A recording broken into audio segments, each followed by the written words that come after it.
And we're back in OpenTTD today because I have a junction design I would like to show you. So, let's hop right in.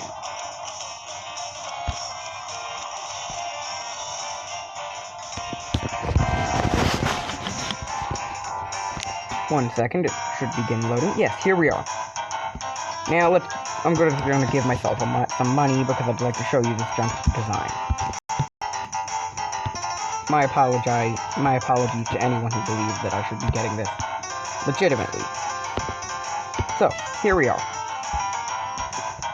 Now, this junction design is for railroad. It'll work with maglevs, electrified railroad, any type of railroad, even new GRF ones. In fact, I designed this with new GRF, the Metro track set. I think it's actually a pretty cool track. So, let's say that we've got we got a main line over here. So, here we go. We got trains coming from Sundingham, my apologies.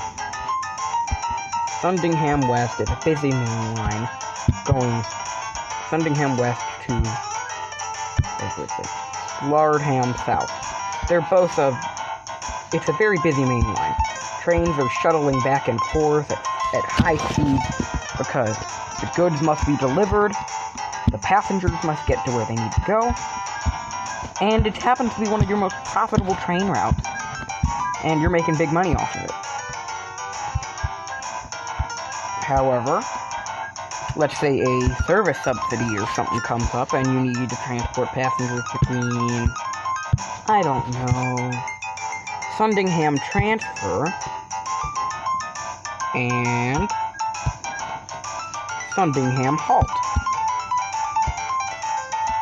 Now, some people who would like to do this would just do it like, we'll just cross the tracks here,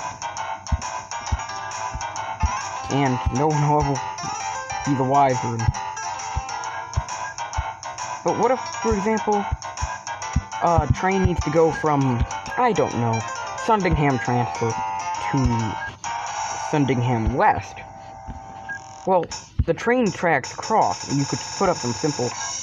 There is a way I'm going to show you a junction design that is very good for this exact situation here.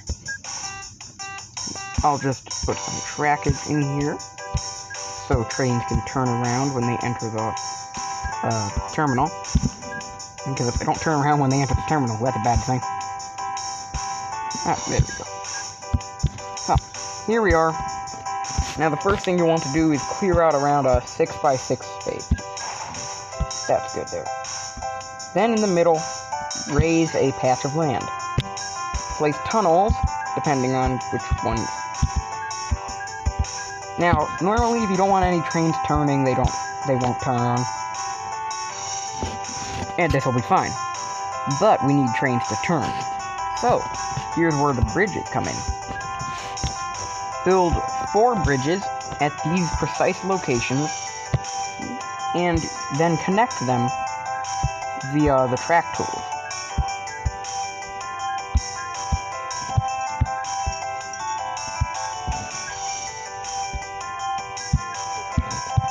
This is, in essence, a train roundabout. Then, connect your tracks in these locations in order to, connect your tracks, of course. Then, at the entrance to each bridge here, place a crossover. These crossovers will prove pivotal to operation of a successful network.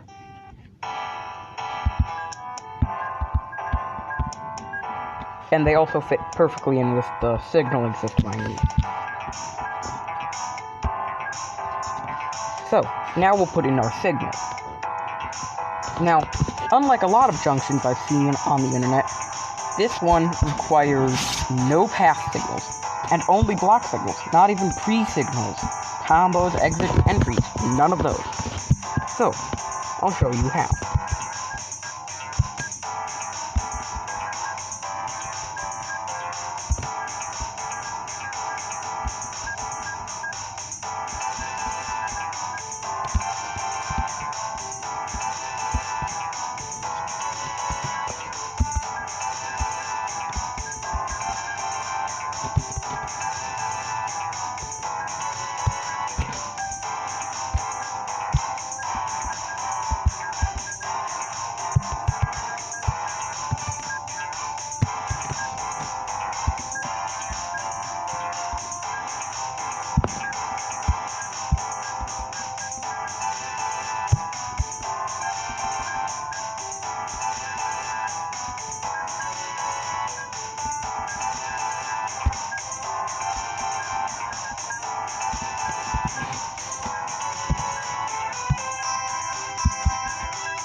When that's done, you'll just have only 8 more signals to install on this track in order to make it fully operational.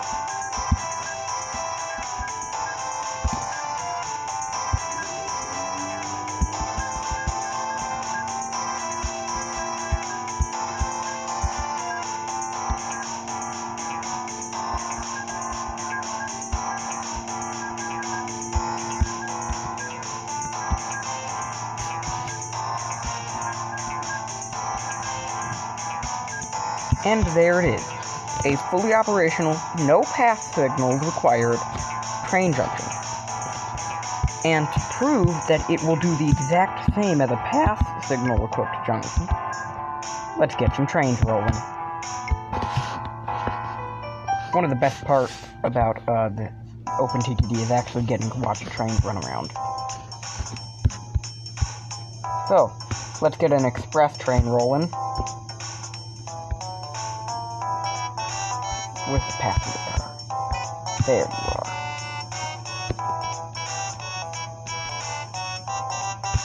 Right there. So let's say this is the Sundingham West to Slardham South express train. We'll make 2 of them because it's an express service.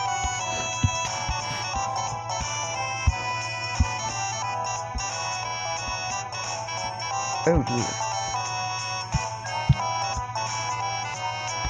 Now, 1 second, once he gets into where he needs to go, I'll begin placing. No, it's just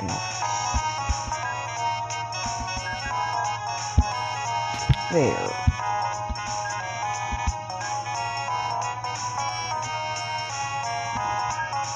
Once he pulls in,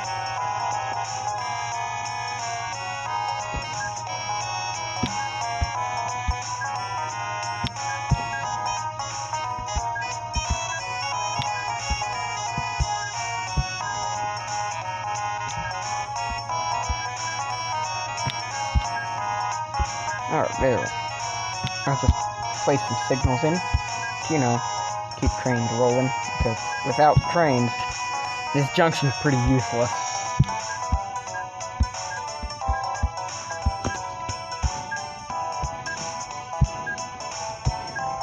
Now, as you can see, the train is slowly attempting to make its way over there.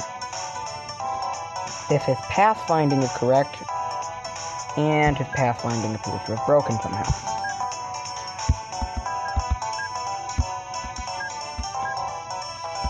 He should figure it out eventually, of course.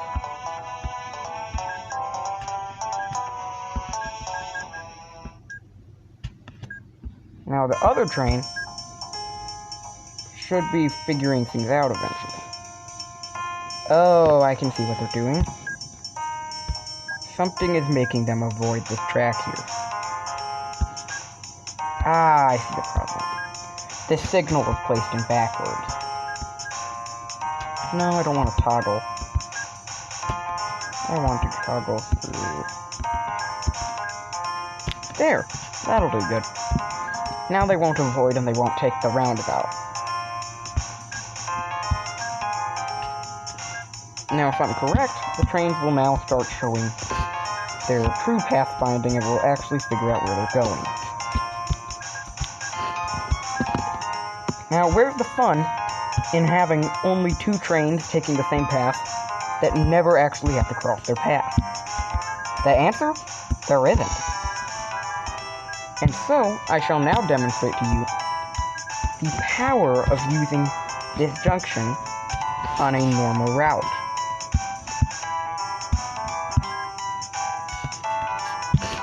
By spawning some more trains. So as you can see, they take the hump over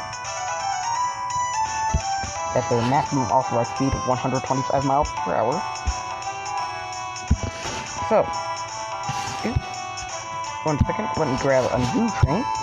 Let's say this is one of our freight trains. A UU-37 pulling it, and let's say, I don't know, it's a coal train. It's been hauling coal back and forth between some power plants. And it's a long one, too. Long enough that we're gonna need to put another engine on it. To, give it that extra kick it needed to get up the hill.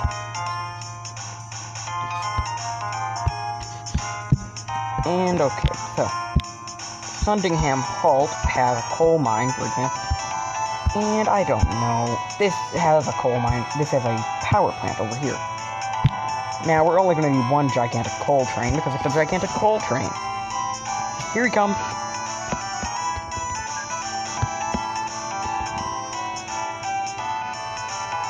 Now that he's left the depot, he'll make a right turn here, and go through the line of signals.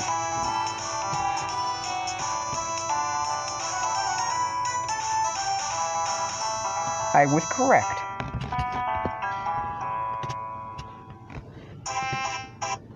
Now watch. He'll pull into his destination, leave, and then he'll take a right, then he'll go left some more, and then he'll merge.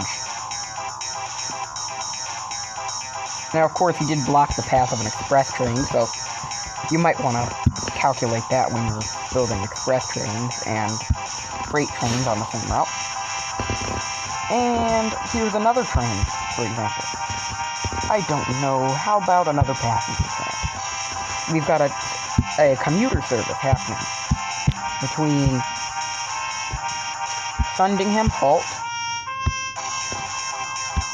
and Sundingham Transfer. Now, of course, as this is a busy commuter service, we'll need a few trains to perform this schedule. All trains are cleared to depart from their depots, and it should begin its service.